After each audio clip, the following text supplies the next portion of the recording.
Taong hindi natin magustuhan kahit na anong pilit sa mga sarili natin. May mga taong sadyang mabigat ang dugo natin kahit wala pa man din silang nagagawa sa atin. Ikaw kapuso, naranasan mo namang magalit sa ibang tao kahit na wala namang ginagawang mali sa'yo.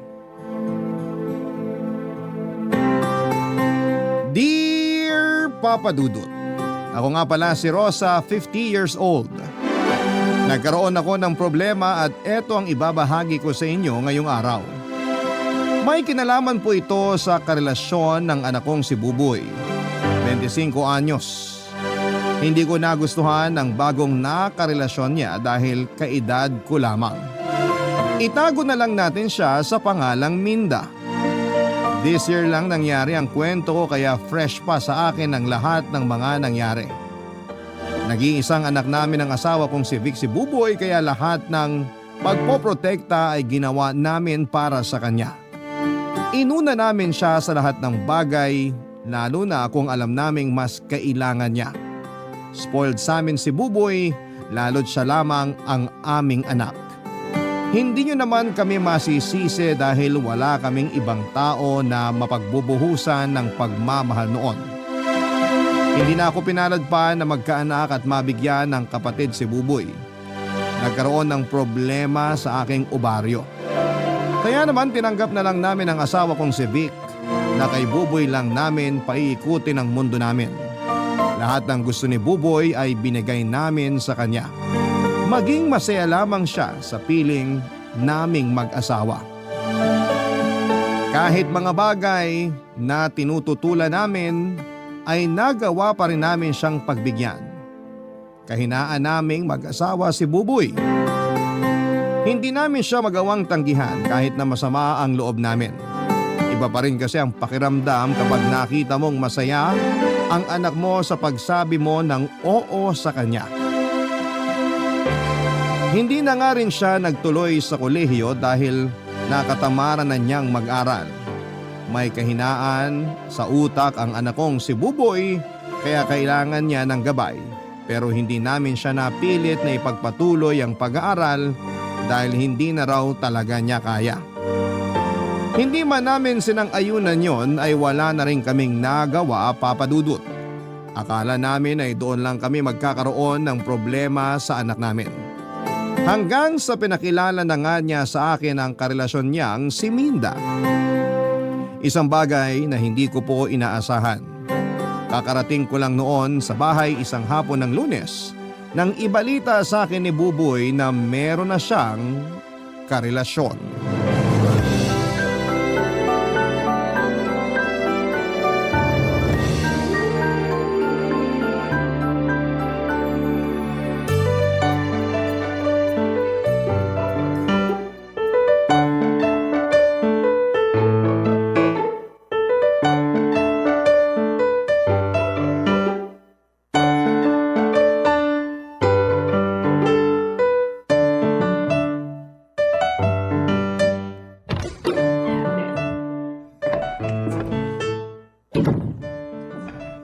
Buboy!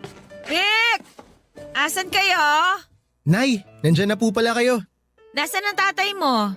Hindi pa po dumarating. Baka naipit na naman po sa traffic. Oh, kumain ka na ba? Kinain na po namin ni Minday na tira nating ulam kaninang tanghali. Minda? Girlfriend ko po. Talagang hindi na kayo nagkabalikan ni Melody? Nay naman, isang taon na nung naghiwalay kami. Umaasa pa rin kayo na magkakabalikan kami? Akala ko kasi pang forever na kayo eh.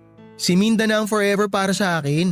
Naku ganyan din naman ang sinabi mo nung kayo pa ni Melody. Iba si Minda. Mature mag-isip, hindi toxic, bihira kung tuyuin. Oy sige, basta masaya ka at hindi ka niya sasaktan, walang problema sa akin. Kailan mo ba siya ipapakilala sa amin ng tatay mo? Ngayon na po. Ngayon na? May kinakausap lang siya sa cellphone niya sa kwarto ko. Palabas na rin siya. Buboy, okay na ako. Ayan, sakto. Nay, ipapakilala ko lang si Minda. Girlfriend ko. Minda, nanay ko. Ikaw si Minda? Opo, magandang gabi po. Wag mo na akong puin. Parang magkaedad lang naman tayo eh. Mas matanda naman po kayo, Nay. ng ilang buwan. Kaya nga ang sabi ko, wag na akong puin. Pero di kayo mukhang 50 ha? 50 ka talaga? As in 50 years old? 5 at saka 0? Alam ko nakakagulat yung age difference namin ni Buboy pero… Hindi mo may imagine ang gulat ko. Pag magkasama naman kami, parang kaedad ko lang siya eh. Parang kaedad mo. Ikaw yung nagmumukhang 50. Ganon. Si nanay talaga. Paano ba kayo nagkakilala? Teacher ka ba ni Buboy nung elementary o high school? Dentista ka ba niya? Nay! Okay lang Buboy, normal lang sa mga nanay na magtanong ng ganito. Nakaka-relate ka ba? Ilan na ba ang anak mo? Meron ka bang anak na kaedad ni Buboy ko? Sa maniwala kayo o hindi, single ako. Walang asawa o anak. Parang ang hirap namang paniwalaan yan. Pangalawang karelasyon ko pa lang si Buboy. May nakalibin ako noon at inabot kami ng 20 years bago kami nagkahiwalay. Bakit hindi mo balikan? 20 years din yun, ha? Baka naman nagkakamali ka lang sa anak ko. Baka ginagawa mo lang siyang panakikbutas. Nay, please naman. Naku, Aling Rosa. Pwede ko po ba kayong tawaging Aling Rosa? Rosa na lang ang tawag mo sa akin. Pero huwag ka magkakamaling dagdagan ng mama o kaya tita, ha? Rosa, wala na akong balak bumalik sa ex ko. Masaya na ako sa piling ni Buboy. Mabait at masipag. Napalaki niyo siya ng maayos. At sana huwag mong sirain. Uy, Nay! Nagbibiro lang naman ako. Kung dyan kayo nakakakuha ng saya sa mga sinasabi niyo, pagbibigyan ko kayo. Mabuti naman at nagkakaintindihan tayo. Bakit naman di ko maiintindihan ng kapwa ko matanda? Oo nga pala, bagay sa inyo ang stockings na gamit niyo. Di halata ang varicose veins niyo. Saan ba pwedeng umorder niyan? Parang umusok noon ang magkabilang tenga ko sa mga pasimpleng lait na sinabi ni Minda, Papa Dudut. Hindi ko lang pinahalata dahil ayaw kong magmukhang talunan sa aming dalawa. Marami rin siyang naging pasaring bago siya hinila ni Buboy para ihatid na. Nakahalata siguro si Buboy sa tensyon sa aming dalawa kaya minabuti niyang ilayo na sa akin si Minda. Hinintay ko siyang makauwi para masermonan ko pero tinawagan niya ako para ipaalam na kay Minda muna siya matutulog. Alam kong nagdadamdam ng konti si Buboy pero ayaw niya lang pag-usapan yon. Mas okay na rin yon na isip ko. Kesa naman mag-init kaming pareho at mauwi pa kami sa away na mag-ina. Hindi na rin ako nakakain after ng umalis silang dalawa dahil nawala na ako ng gana. Sinubukan ko manood ng TV pero lumilipad ang utak ko noon. Binuksan ko ang radyo para makinig ng music pero ganun pa rin ang mga nangyari. Wala pa rin ako noon sa hulog dahil sa nangyari sa aming tensyon ni Minda. Nag-overthink na rin ako at kung saan-saan napunta ang isipan ko. Natakot ako na baka ilayo ni Minda si Buboy sa akin. Alas 10 na ng gabi nang makauwi noon ang asawa kong si Vic, Papa Dudut. Nakailang tawag ako sa kanya nung umalis na Buboy pero hindi naman niya sinagot. Kaya mas lalo ako nainis dahil kailangan ko ng kakampi pero wala ang asawa ko. Hindi ako nakatulog kaagad at sinadyang hinintay ang pagdating ni Vic. At dumating na nga siya bandang alas 10 na at mukhang napagod sa trabaho at sa traffic. Kung normal na araw, baka hinayaan ko siyang magpahinga muna para makabawi ng lakas. Lalo't alam kong may trabaho pa siya kinabukasan. Pero hindi ko kayang ipagpaliban ang isyu ko sa relasyon ni Buboy at Minda. Kinailangan ko nang sabihin kay Vic ang lahat para makakuha naman ako ng simpatya at kakampi. Pinagtimpla ko muna siya ng kape at pinagdala ng damit na pangbahay. Noong naubos na niya ang kanyang kape at naisuot na niya ang pangbahay, hinarap ko na siya para ibalita ang mga nangyari. Ramdam na noon ni Vic na may masama akong balita dahil hindi ko naman siya madalas pinagdadala ng pangbahay at pinagtitimpla ng kape kung wala lang.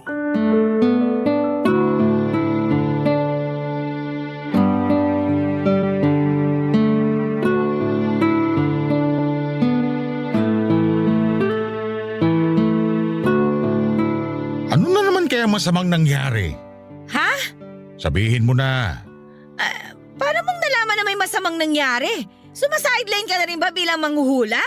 Pinagtimpla mo ako ng kape. Binigyan mo ako ng pambahay. Sinyalis yun na may hindi magandang nangyari. Ay, may girlfriend na si Buboy. Minda ang pangalan. O ano masama ron? Binata naman yung anak mo. Dinala niya rito kanina. Hindi ko nagustuhan. Kanya naman kayo mga nanay eh. Lagi kayo hindi boto sa mga babaeng dinadala ng mga anak niyong lalaki. Iba to, Vic! Ganyan ka rin kay Belo din nung unay pakilala siya sa atin ni Buboy. Isang linggo ko lang siyang hinusgahan, ha? Nagustuhan ko rin naman siya pagkatapos nun. Di ba nga, lagi ko pa siyang pinadadalhan ng medyas at panty tuwing birthday niya. O ano bang maliro sa karelasyon ni Buboy ngayon? Hulaan mo! Hindi ako sumasideline bilang manghuhula.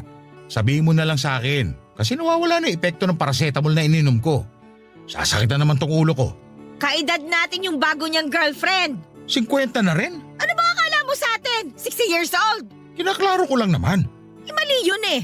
Kung hahanap si Buboy ng karelasyon, dapat kaedad niya o mas bata sa kanya.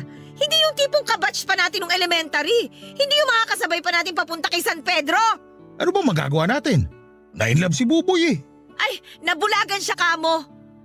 Baka may mommy issue si Buboy kaya siya pumatol sa kaedad natin. Hindi kaya may lihim na sama ng loob si Buboy sa akin? At ginagamit lang niya si Minda para gumante? Kailangan kong masabihan si Minda para magkahiwalay sila. Ano ba nakakatawa doon? Seryoso ako, Vic, ha? Masaya lang ako na nakikita kang praning. Nanay ka nga talaga. Pero dapat tandaan mo, nasa tamang edad na si Buboy. May karapatan na siyang pumili ng taong mamahalin niya. Ah, ganon. Sige, magkampihan kayong mag-ama.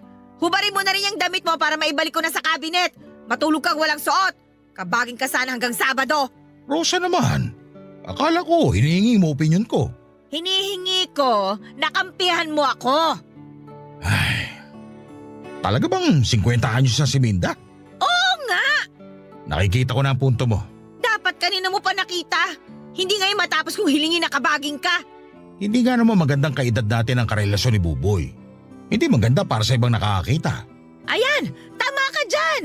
Asan ba si Buboy na mapagsabihan ko? Wala siya rito sa bahay. Doon daw matutulog kina Minda. Napansin siguro na naglalaitan na kami ng pasimple ng girlfriend niya kanina. Nilait ka nung Minda? Aba, hindi naman pwede yun. Dapat yan ang una mong sinabi. Hindi naman ako papayag na laitin ka ng kahit na sino. Ay dapat nga. Yan nga ang una kong sinabi. Ay, nakakainis talaga. Hayaan mo, kapag bumalik dito yung Minda na yon, pagtulungan natin. Hahanap tayo ng mali sa itsura niya. May varicose veins na rin ba siya? Malay ko. Pero yung sa akin, napansin niya. Napansin niya yung varicose veins mo? Di ba yun na itatago ng stockings mo? Kung maaga ka lang sanang dumating, narinig mo sana kung paano niya bastusin itong mga ugat ko. Kung alam ko lang na ngayon siya ipapakilala ni Buboy, di sana nagpajama ako o kaya nagmaong na pantalon para hindi niya nakita ang mga ugat ko sa binti na nagmumura sa galit. Kaya nga sorry na. Hayaan mo, hahanapan ko siya ng mali pag dumalaw siya rito. Hindi siya lalabas ng bahay nang hindi nagagalusan ang pagkatao niya. Aba dapat lang! Hindi mo na ba ako patutulugin ng hubad hanggang Sabado? Hindi ako pwedeng kabagin eh. May mga meeting ako hanggang Friday.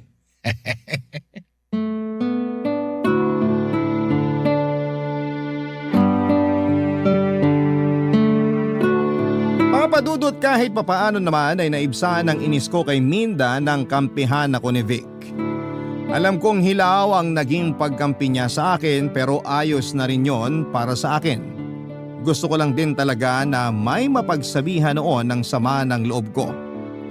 Nagtimpla ko ng gatas after ng pag-uusap naming mag-asawa tungkol kay Minda. Nagbago kami ng pag-uusapan para naman hindi ko maidala sa pagtulog ang galit ko.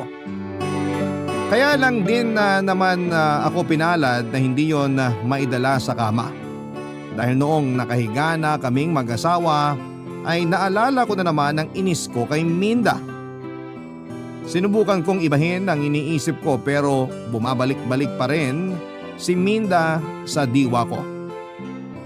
Napabangon tuloy ako para pumunta ng kusina para magtimpla ng tsaa, baka sakaling mapakalma ako. Pero hindi yon naging effective sa akin. Parang lumala pa nga noon ang inis ko. Sinubukan kong tawagan si Buboy pero hindi niya sinasagot. Nag-text ako sa kanya na sagutin niya pero hindi siya nag-reply. Baka nga naman kasi nakatulog na sila ni Minda. Baka rin naghaharutan sila noon kaya hindi niya magawang sagutin ang text o tawag ko. Dahil sa iniisip kong yon ay mas lalo tuloy akong nagalit. Lumabas ako ng bahay para magyosi. May tinago kong yosi sa gilid ng paso malapit sa may pintuan. Hindi naman ako mayosi ng tao, Papa Dudut, pero nagyoyosi lamang ako kapag sobrang stress na ako. Hindi yun alam ng pamilya ko at wala naman akong balak na sabihin ang bisyo kong yon. Doon pa lang ako kumalma nang makahit-hit na ako ng 3 beses, Papa Dudut. Nakadalawang yosi ako bago tuluyang kumalma ang mga ugat ko sa ulo. Nagpasya na rin akong bumalik sa loob ng bahay. Nag-toothbrush muna ako at nagpahid ng ointment para pangtago sa amoy ng yosi na kumapit na sa akin. Nagpalit na rin ako ng damit at saka ako nagbalik sa kwarto, Papa Dudut. Inamoy ko muna ang sarili ko at nang panatag na akong wala ng bakas ng yosi sa katawan ko, ay saka ko na tinabihan ang asawa kong mahimbing na natutulog noon. Barangay Love Stories. Barangay Love Stories. Papa Dudut, mula sa unang pagpunta ni Minda sa bahay ay hindi na ulit yon nasundan. Pakiramdam ko ay nasindak siya sa mga sinabi ko. Naramdaman niya marahil na hindi ako boto sa kanya at pinagpasalamat ko naman yon. At ilang araw din na hindi sumakit ang isipan ko sa kakaisip sa relasyon nila ni Buboy. Pinagdasal ko nga na sana ay natauhan na si Buboy dahil sa mga sinabi ko. Sana naliwanagan na siya na hindi sila para sa isa't isa. Hindi ko lang talaga ma-imagine noon na sila ang magkakatuluyan dahil sa layo ng agwat nila. Kung bakit naman kasi sa dami ng mga babaeng nagkagusto sa anak ko ay bakit doon pa sa kaedad ko? Kahit sino naman sigurong ina ay papalag, hindi ba? Papa Dudut, hindi namin napag-usapan muli ni Buboy ang tungkol kay Minda. Pareho kaming nag-alangan na mabanggit isa man sa pag-uusap namin si Minda. Nakaramdam na rin ako na medyo paiwas na rin si Buboy sa akin. Pero normal lang naman yon sa amin kapag may mga hindi kami napagkakasunduan. Inasahan kong lilipas din ang tampo niya sa akin at pagkailang. Kapag na-realize niyang tama ako sa mga sinabi ko kay Minda tungkol sa kanya. Inakala kong matatahimik na ang buhay naming pamilya dahil wala na akong balita pa kay Minda, Papa Dudut. Inassume ko talaga na hiwalay na sila kaya hindi na rin pumupunta sa bahay. Hanggang isang araw, nilapitan ako ni Buboy para sabihing ipapakilala na niya si Minda kay Vic. Nanlaki ang mga mata ko dahil sa pagkabigla. Pinagsabihan ko siya kung bakit biglaan siyang magsasabi ng ganon, buong akala ko ay hindi na sila natuloy. Napailing na lamang si Buboy at sinabing busy lang sa trabaho si Minda kaya hindi na siya naulit dumalaw sa bahay. Wala na rin akong nagawa nang mag-decide si Buboy na papuntahin na si Minda sa day off mismo ni Vic. Nainis ako dahil wala akong nagawa para kontrahin yon. Hanggang sa sumabit na nga ang araw na kinakatakutan ko. Nagkaharap na kaming buong pamilya kasama si Minda.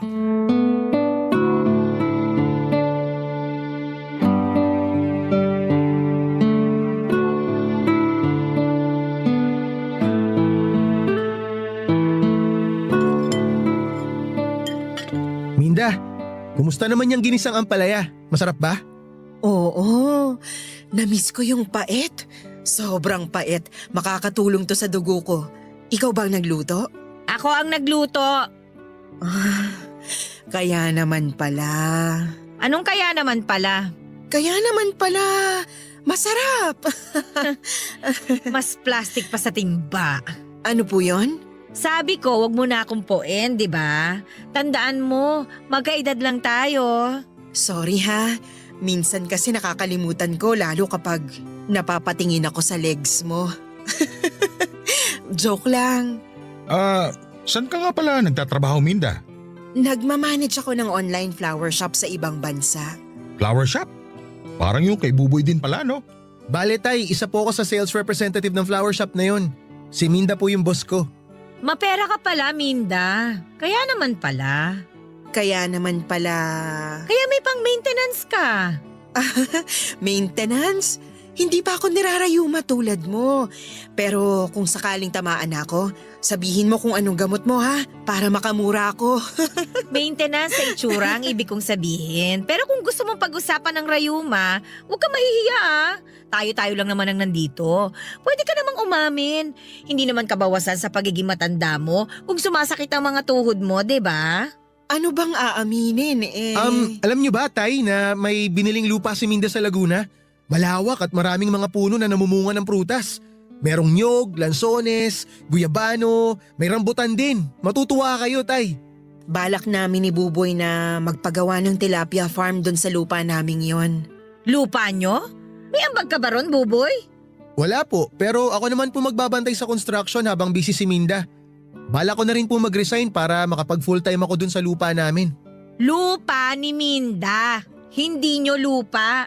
Nakakahiya naman anak. Wala kang ambag dun. Hindi kita pinalaki para angkinin ang lupa ng ibang tao. Angkinin mo na lang yung lupa ng lola mo sa Surigao. Makipag-away ka sa mga pinsan mo. Hindi kita pipigilan. Lupa namin ni Buboy yon. Binili ko yon para sa amin. Tsaka lang magiging legal sa inyo yon kapag kinasal na kayo. Sa ngayon, baka pwedeng sa'yo lang muna yung lupa. Thank you na lang sa offer, ha? May masama ba kung i-share ko yung properties ko kay Buboy? Boyfriend ko naman siya. Ay wala namang masama. Masyado lang kasing maaga para mag-share kayo ng mga ganyan. Hindi naman yan parang ulam lang na pwedeng i-share eh. May share pa rin naman ako, Nay. Ako nga yung magbabantay sa construction. Bali yun yung pinaka-share ko.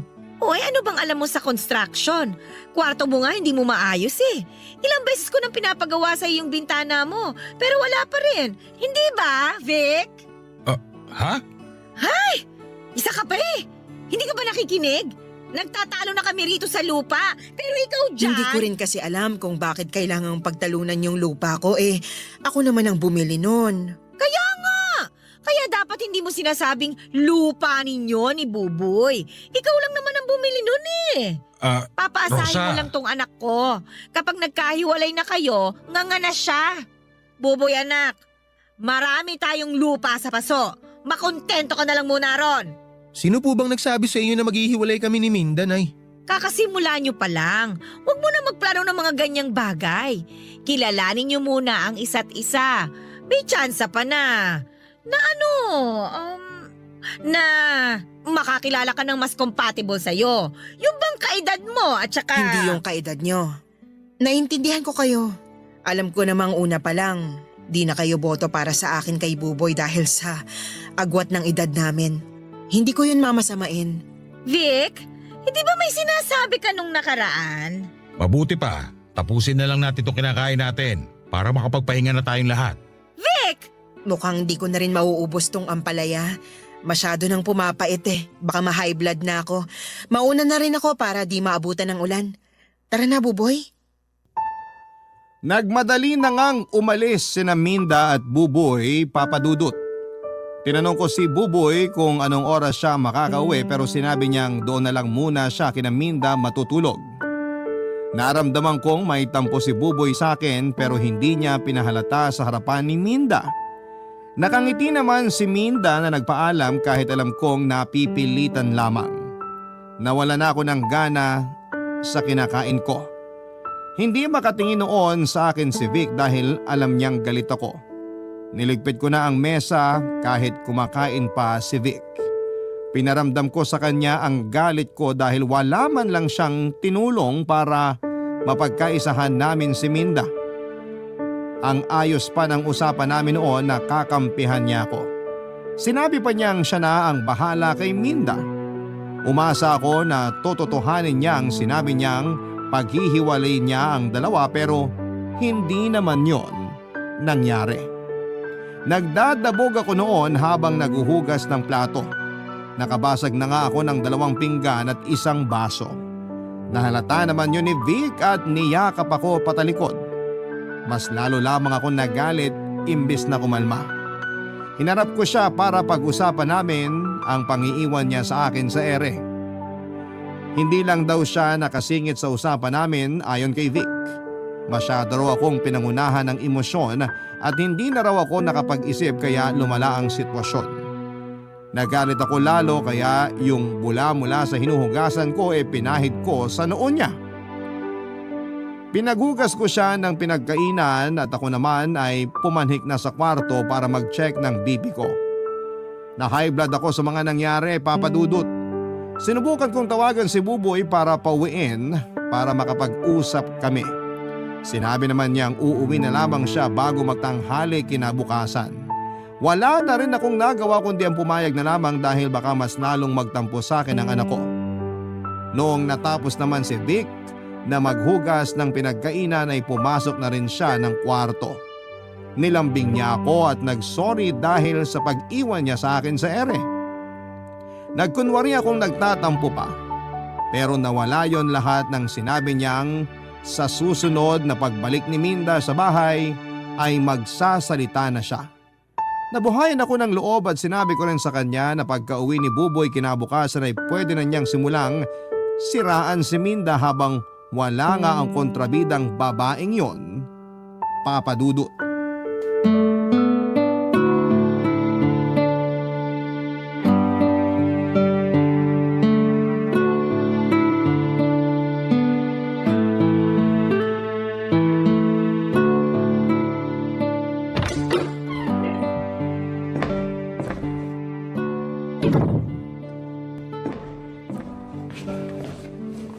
Oh, bakit ngayon ka lang umuwi? Sorry po, Nay. Si tatay po, nasan? Sabi mo bago magtanghali nandito ka na sa bahay. Pababa na ang araw ah. Naglambing kasi si Minda na mag-lunch muna kami bago ako umalis. At hindi mo man lang naisip na gusto ka rin naming makasabay magtanghalian? Niluto ko pa naman ang paborito mong adobong atay at balon-balunan. Pwede naman po akong kumain ulit. Konti lang din naman yung kinain ko kanina. Buboy, kararating mo lang ba? Vic, pagsabihan mo nga itong anak mo ha. Hindi tumutupad sa usapan. Ang sabi bago magtanghalian, uuwi siya rito. Oo nga naman, Buboy. Nagluto pa naman ang nanay mo ng paborito mo. Tingnan mo na. Sorry na nga po. Ipainit nyo na po yung niluto nyo para makakain na ako ulit. Sabayan nyo ako ha. Wala na. Nagtampo na yung adobo. Si nanay naman. Talo nyo pa adobo sa toyo nyo eh. Walang nakakatawa ron, Vic ha. Untugin ko kayo mag-ama eh. Sorry. Oh, asa si Minda? Bakit di mo sinama rito? Marami pa tayong dapat pag-usapan. Ano kasi, busy siya. May mga ano raw, parang aasikasuhin nata. Basta ganun, tungkol sa sa work. Napaghahalataan naman niyang pagsisinungaling mo, Buboy. Ayaw na niyang pumunta rito, no? Hindi po, andito nga siya kahapon, di ba? Mas mabuti pa siguro, wag na lang siyang pumunta rito sa bahay. Nay, alam ko naman na di nyo ganun kagusto si Minda para sa akin. Pero maniwala kayo, mahal ko siya. Mahal mo lang yata yan dahil may tilapia siya eh. Tilapia Farm, Nay. Tsaka matagal pa po yun. Kalmahan nyo lang. Sa bagay, kung nagawa yon, siguradong hiwalay na kayo nun. Hindi ba, Vic? Bakit po ba parang sigurado na kayo na maghihiwalay kami ni Minda? Nanay mo ako. Alam ko, ramdam ko. Pwes, mali kayo, Nay. Si Minda na yung gusto kong makasama habang buhay. Sabi na eh, dahil talaga to sa tilapia eh. Nay, kahit walang tilapia, kahit tuyo lang ang meron siya, si Minda pa rin talaga ang gusto ko. Kaya nga gusto ko kayong kausapin ni tatay eh. Tungkol saan ba yan? Bubukod na po ako. Magsasama na kami ni Minda. Ano? Hindi pwede! Bata ka pa, Buboy! Nay, ano bang bata? 25 anyos na ako. Legal na akong bumukod sa inyo. Vic, kausapin mo nga itong anak mo. Hindi siya pwedeng umalis dito sa bahay para sumama sa babaeng yon. Para sa'yo rin itong mga bilin namin. Pero tay… Hindi ka pwedeng bumukod. Dito ka lang sa bahay. Marami ka pang kailangan matutunan bago ka umalis. Ay, Nay, Tay, pasensya na po pero buo na po talaga ang desisyon ko. Buo na rin ang desisyon namin ng nanay mo. Hindi ka aalis ng bahay. Dito ka lang. Kung gusto mo, dito na lang kayo sa bahay magsama ni Minda para makasama ka pa rin namin. Nanlaki ang mga mata ko sa huling sinabi ni Vic. Wala sa usapan namin noon na titira si Minda sa bahay namin. Hindi ko nga sinang-ayunan na bumukod si Vic or si Buboy, pero mas lalong hindi ako sasang-ayon na magsama silang dalawa ni Minda sa poder ko pa. Natuwa si Buboy at niyakap ang tatay niya, habang ako ay nakatulala at hindi pa rin makapaniwala sa pulpol na sinabi ni Vic kay Buboy. Nagmadali na si Buboy na lumabas ng bahay para puntahan si Minda at ibalita ang mga sinabi ni Vic. Hindi na rin ako nakapagsalita pa at hindi na nakahabol pa para kontrahin ang suhestyon ni Vic Papadudut. Napaupo na lamang ako at nakaramdam ng hilo. Tumaas ata ang presyon ko at agad namang napansin niyo ni Vic. Kinuhanan niya ako ng tubig sa kusina at inabot sa akin. Imbis na kunin ay tinabig ko dahil sa galit ng tubig. Nadismaya ako sa mga nangyari, Papadudut. Hindi ko itinago yon kay Vic. Pumanhig ako ng kwarto at nagwala doon.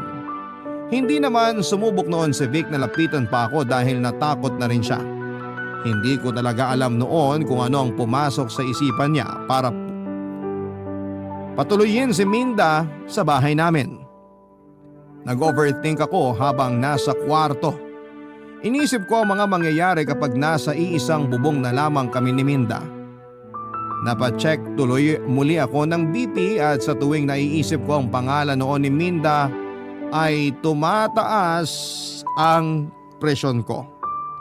Hindi ko talaga maintindihan kung bakit mainit ang dugo ko sa kanya. Alam ko namang normal sa isang ina na maging protective pagdating sa kanyang anak na lalaki. Pero iba talaga ang galit ko kay Minda. Inisip ko na hindi naman siguro ako buntis para paglihian ng bruhang yon. Sadyang mabigat lang talaga ang loob ko sa kanya at hindi ko kayang ipaliwanag noon sa aking mag-ama dahil paniguradong ako ang talo.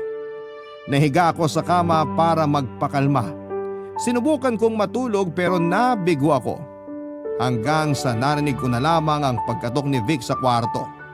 Hindi ko yon pinansin, Papadudut, hanggang sa siya na ang kusang pumasok ng kwarto at nagsorry sa ginawa niyang desisyon, Papadudut. Barangay Love Stories. Barangay Love Stories. Mabilis lang na nakalipat si Minda sa bahay. Nag-arkila siya ng 2 van para ilipat ang mga gamit niya. Halos napuno na ng mga gamit niya ang bahay ko, Papadudut. Hindi man lang nagpasabi kung ano yung mga gamit na dadalhin niya. Kinailangan ko tuloy itago yung ibang mga gamit namin para lamang hindi magmukhang masikip ang bahay. Nawala na ako ng gana na makipagtalo pa dahil alam kong kakampihan din siya ni Buboy. Ayoko na noon na sumama pa ang loob ko sa anak ko kaya sinubukan kong itigom na lamang ang bibig ko. Pero sa loob-loob ko ay puno pa rin ako ng galit noon kay Minda. Alam kong mas magaganda at mas mahal ang mga kagamitang dinala ni Minda sa bahay. Pero bilang respeto man lang sana ay hindi niya hinakot lahat. Gusto kong sabihin noon na baka pwedeng ibenta o i-donate na lamang niya ang ibang mga gamit niya pero nagpigil ako. Lalo na noong nakita kong masaya ang mag-ama ko na ginagamit ang mga yon. Mas lalo lamang akong nawala ng kakampi sa bahay dahil nagkasundo-sundo silang tatlo. Hindi na tuloy ako gaanong kakomportable noon sa sarili kong pamamahay. Sa pagdaan ng mga araw ay naging komportable na si Minda sa bahay ko. Hindi ko yon kinatuwa. Ilang oras lamang nagiging payapa ang kalooban ko tuwing nasa trabaho noon si Minda. Hindi ko alam noon kung masasanay pa ako sa sitwasyon namin. Hindi ko alam noon kung hanggang kailan ko maitatago ang inis ko. Hanggang isang araw ay nagkusa na ang loob kong ipakita ang totoong nararamdaman ko. Napadalas na ang pasaring ko kay Minda lalo tuwing naaabutan ko siyang mag-isa. Sinusulit ko noon ang mga oras na kaming dalawa lamang sa bahay para lamang maiparamdam sa kanya ang galit ko. Nung una ay hindi lumalaban si Minda. Panay lang ang ngiti niya sa akin. Kaya sinobrahan ko pa. Hindi ko alam kung bakit gusto kong lumaban siya at nangyari na nga. Isang araw, dalawa lamang kami ni Minda sa bahay. Nag-leave si Minda sa trabaho dahil hindi maayos ang pakiramdam niya. Si Buboy muna ang nagbantay ng kanyang opisina habang nasa bahay si Minda at nagpapahinga. Wala rin noon si Vic dahil nasa trabaho. Ginamit ko na nga ang pagkakataon na yon para inisin siya. Dahil marahil ng sama ng nararamdaman niya ay hindi na rin niya napigilan pa na lumaban, Papa Dudut.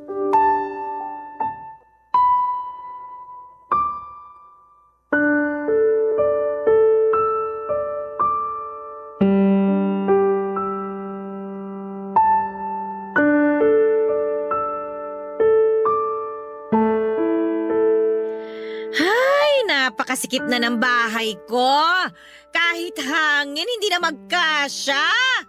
Ako bang pinaparinggan mo o yung hangin? Ay, wala sa choices na binigay mo. Ang pinaparinggan ko, itong rocking chair na dinala mo. Ilang beses na kasing tumatama rito yung hinliliit ko sa paa. Eh baka isang tama pa, mapudpud na. Pinapakuha ko na yan sa pamangkin ko pero next week pa raw siya pwede. Huwag kang mag-alala. Doon na sa bahay nila mang pupudpud ng hindi liit yung rocking chair na yan. Bakit kailangan next week pa? Baka pwede ngayon na. Kahit ako na magbayad sa kukuha niyan para ihatid sa pamangkin mo. Next week pa kasi babalik yung pamangkin ko. Pasensya na ha. Akala ko kasi matutuwa ka kapag inuwi ko yan dito. Uy, bakit naman ako matutuwa kung pupudpurin niya ng hinliliit ko? Kaya nga pasensya na eh. Yung pamangkin mo, baka gustong iuwi na rin yung sopa na nakabalandra dun sa kusina. Bagay naman yung sofa ko sa kusina natin ha. Bagay sa kusina ko? Paanong bumagay? Hindi nga ako makapagluto na maayos dahil dun eh. Puro talsik na rin ng mantika yon. Sino gusto umupo sa sopa na puro mantika? Si Buboy kasi ang nag-request ng sofa na yun na ilagay sa kusina mo.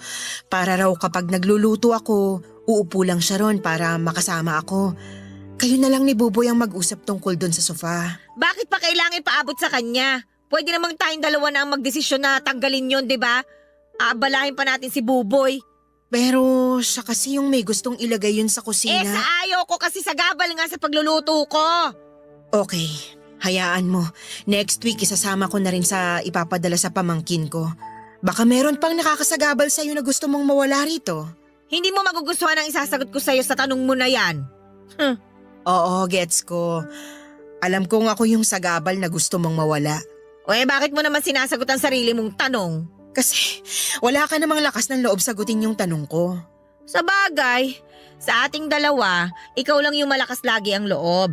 Malakas ang loob na magdala ng mga kalat dito sa bahay ko. Malakas ang loob na makipagrelasyon sa mas bata sa'yo. Wow. Wow lang. Oh, asan ang lakas ng loob mo? Wow na lang ba ang isasagot mo? Alam mo, ilang buwan na kitang tinitiis ha. Hindi kita nilalabanan kasi may respeto pa ako sa'yo. Kung may respeto ka sa akin, hindi mo sana pinatulan ng anak ko. Hanggang ngayon talaga hindi mo matanggap ang relasyon namin ng anak mo? Huwag kang umasa na matatanggap ko pa yan. Hindi naman ako umaasa talaga. Kasi sarado ang isipan mo. Kahit siguro gumuho ang mundo, nakalak pa rin yung utak mo. Sa bagay, ganyan naman talaga kapag may edad na, di ba? Lakas talaga makapagsabi na may edad na. Akala mo naman nagsusumixtin ka lang. Hindi hamak na mas marami ka pang puting buhok kesa sa akin, oh. Bata pa lang ako. Marami na akong puting buhok. Nasa lahi namin yun at di lang dahil sa edad ko. Ah, talaga ba? Oo naman. Eh ikaw, yung varicose vein sa trayuma mo ba? Elementary ka pa lang meron na? Sa lahi ba nakukuha yan o sa edad? Aba talagang... Minda? Nay? Oh, nandyan pala kayo. Buboy! Oh, napaga ka yata ng uwi. Maaga kasi naming na-reach yung kota ngayong araw sa opisina eh. Nag-text ako sa'yo, Minda. Ay, sorry. Mahina ata ang signal dito sa sala ng nanay mo kaya di ko na-receive. Check ko mamaya. Ayos lang kahit mamaya na pag bakante ka. Update lang naman sa opisina yung tinext ko sa'yo eh. Kumain na ba kayo? Bumili ako ng liempo oh. Sabay-sabay na tayo. Ang sweet naman. Buboy, baka pwedeng ikaw na munang umasikaso niyan sa kusina, ha? Susunod ako. Aayusin ko lang tong signal ng phone ko. Okay, sige. Nay, samahan niyo ako? Kaya mo na yan, anak. Hihilutin ko lang itong hinliliit ko. Baka kasi magtampo na sa kakauntog sa rocking chair ni Minda eh. O sige, relax lang kayo rito. Ako nang bahala sa pagkain natin. Punta na muna ako sa kusina ha. Maiwan ko na muna kayo. O, mabalik tayo. Sabi ko nga kanina, Talaga? talaga... Utang na loob naman. Hindi ka ba napapagod makipag-away? Kasi ako rinding-rindi na eh. Huwag mo nang ubusin ang lakas mo sa pangiinis sa akin kasi wala ring mapupuntahan yan. Tataas lang lagi ang BP mo. O, ngayon titiklop ka. Kanina lang matapang ka. Para kang pinausukang tandang. Tapos ngayon... Dumating si Buboy. Gusto mo bang makita ng anak mo ang pagtatalo natin? Di mo ba naisip kung anong epekto nito sa kanya? Puro na lang ba? Sarili mong galit ang iniintindi mo? Wala akong balak iwan ng anak mo. Mahal ko siya. Kung di mo pa rin ako masikmura, maiintindihan ko. Pero wag mo naman sana akong bastusin tulad ng ginagawa mo ngayon. Hindi ba tayo pwedeng mamuhay na lang ng payapa para kay Buboy? Hindi ba pwede yun? Hindi na ako nakasagot sa huling sinabi ni Minda. Lunok na lamang ako ng laway dahil may punto siya. Nagmukha akong talunan sa mga sinabi niya at alam kong tama naman siya. Hindi naman niya hinintay na makapagsalita pa ako at tumayo na siya mula sa pagkakaupo at saka pumunta sa kusina para samahan si Buboy. Ako naman ang napaupo sa rocking chair at napaisip sa mga nangyari. Napaisip ako sa mga sinabi ni Minda. Doon ako nakaramdam ng konsensya dahil maayos naman si Mindang makisama pero ako lang yung gumagawa ng paraan para maging negative ang lahat. Kaya naman naisipan kong itigil na ang nararamdaman kong galit sa kanya. Oras na para bigyan ko siya ng chance. Alam ko noon na mahirap yung gawin pero habang iniisip ko si Buboy, napilitan akong gawin yon. Naisip ko rin na baka pag pinalala pa namin ni Minda ang hidwaan namin ay lalayo na ang loob ng anak ko sa akin. Baka yun pa ang maging dahilan para tuluyan na siyang bumukod at lumayo na sa akin dahil sa pakikialam ko sa kanilang dalawa. Kaya naman para sa anak ko ay kinaya kong ibaba ang pride ko. Sinimulan ko nang makisama kay Minda, nahirapan kaming pareho pero nakaya naman. Paunti-unti ay kinilala ko siya. Tuwing wala noon ang mag-ama ko at naabutan ko si Minda ay pinagtitimpla ko siya ng kape at inaaya ko siya sa labas ng bahay para magkwentuhan. Inoffer ko rin sa kanya ang tinago kong yosi. Natawa nga siya dahil palihim din pala siyang nagyoyosi kapag wala si Buboy.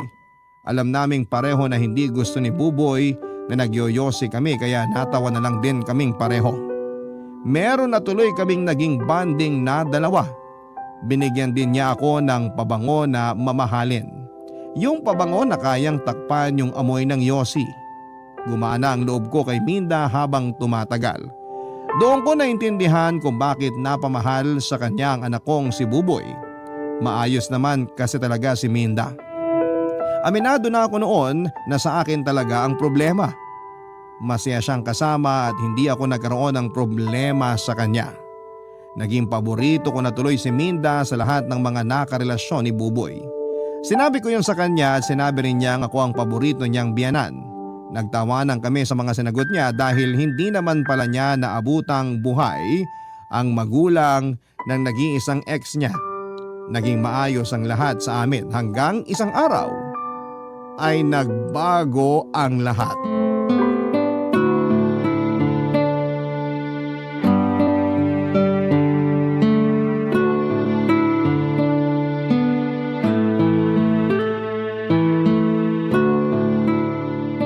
Bagong paborito ko na tong nilagang baka ni Rosa.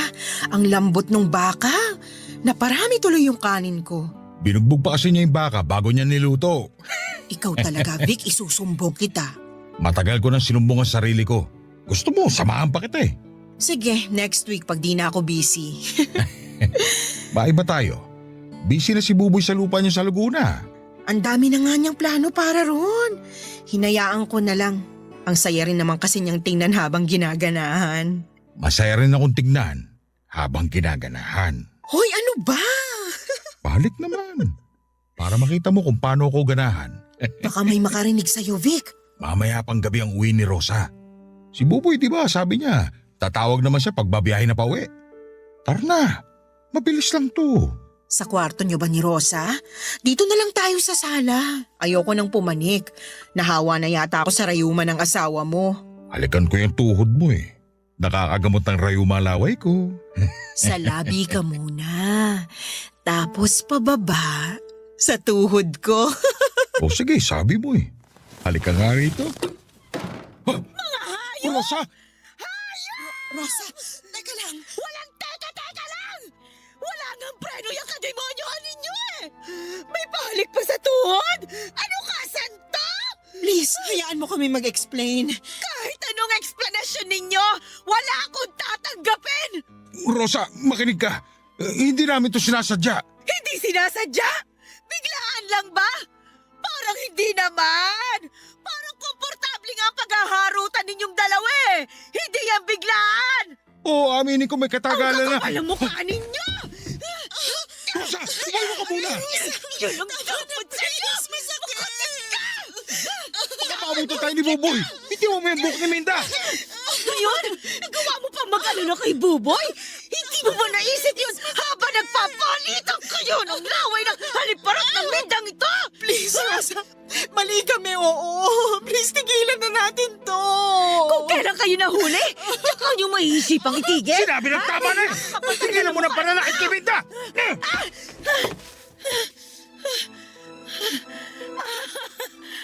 Magaling!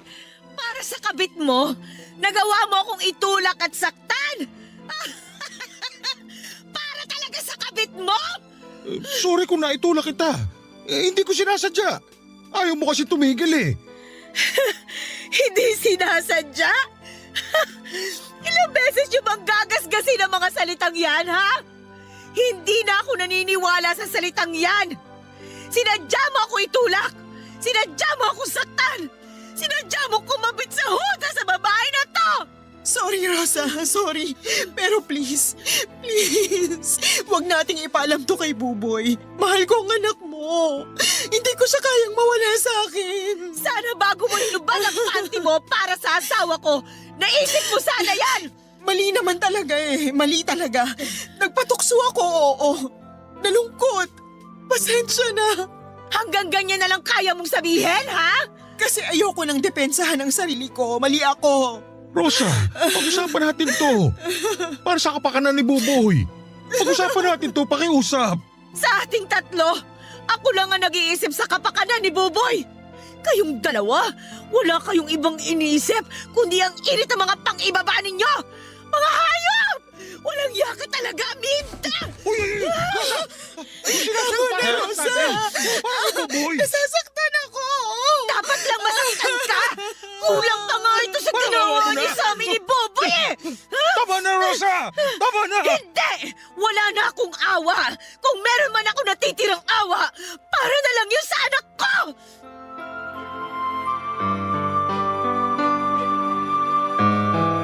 Sinubukan kong kalmahin ang sarili ko nang marinig ko nang paulit-ulit ang pangalan ng anak ko. Napaiyak na lamang ako at napaupo sa sahig sa sobrang sakit ng nararamdaman ko. Hindi nagtagal ang panginginig ng katawang ko, sinubukan akong yakapin ni Vic pero sinampal ko siya ng ilang ulit. Hindi naman niya ako nilabanan dahil alam niyang deserve niya yon. Nang mapagod akong saktan silang pareho ay doon na ako kinausap ni Vic at inamin niyang matagal na silang nagkaroon ng lihim na relasyon. Bago pa man din maging sina Minda at Buboy. 1 buwan lang ang naging relasyon na yon dahil nakonsensya daw si Vic at na-realize niyang ako pa rin ang mahal niya. Nagalit si Minda at sinubukang gumanti. Nagpaligaw siya kay Buboy at na-fall na si Buboy sa kanya. Inakala ni Minda na paglalaruan lang niya si Buboy para saktan si Vic. Pero nahulog na rin si Minda sa kanya habang tumatagal. Inakala ni Minda na nawala na ang nararamdaman niya para kay Vic mula noong maging sila ni Buboy, pero nagkamali siya. Mula noong tumira si Minda sa bahay ay nanumbalik ang pagmamahal niya para kay Vic at ganun din ang asawa ko para sa kanya. Sinubukan na naman daw nilang pigilan ang nararamdaman nila pero nahirapan sila dahil nagkalapit silang muli. Hindi naman nawala ang nararamdaman ni Minda para kay Buboy at aminado naman siyang mas mahal niya ang anak ko kesa sa asawa ko. Nadala lang daw sila ng init ng nararamdaman nila sa tuwing naiiwan silang dalawa na magkasama ni Vic. Nagkamali sila na napasunod sila ng tawag ng laman pero handa na raw nilang talikuran ang ginagawa nila. Nakiusap sila na itama ang pagkakamali nila at nakiusap silang wag nang ipaalam kay Buboy ang lahat para hindi na raw masaktan pa ang aking anak. Baka kapag nalaman daw ni Buboy ang tungkol sa relasyon nila Vic at Minda ay baka kung ano pa ang gawin niya sa sarili niya. Natakot ako habang iniisip kung paanong masasaktan ang anak ko kapag nalaman niya ang katotohanan. Napamahal naman si Buboy kay Minda, baka yun na rin ang maging mitsa ng paglayo ni Buboy sa aming mag-asawa. Kaya wala akong nagawa kundi ang umuo na lamang para sa kapakanan ng anak ko. Nagpanggap kaming tatlo na parang walang nangyari at doon ako nahirapan. Araw-araw mula noon hanggang ngayon ay puro guilt na lamang ang nafe-feel ko sa tuwing nakakaharap ko si Buboy. Kaya ngayon ay gusto kong matulungan ninyo ako dahil hindi ko na alam ang gagawin ko, Papa Dudut. Tama bang ilihim ko na lang ang lahat ng ito sa anak ko at ipagpatuloy pa rin ang lahat na para bang walang nangyari? O sasabihin ko na ang katotohanan? Maraming salamat, Papa Dudut, hindi lamang sa pagbasa ng aking liham, kundi sa pakikinig na rin sa aking hinaing. Sana ay magawa ninyo akong tulungan kasama ng mga kabarangay natin na laging nakasubaybay sa inyong programa. Hanggang dito na lamang ang aking liham. More power sa inyong number 1 radio station, ang Barangay LS.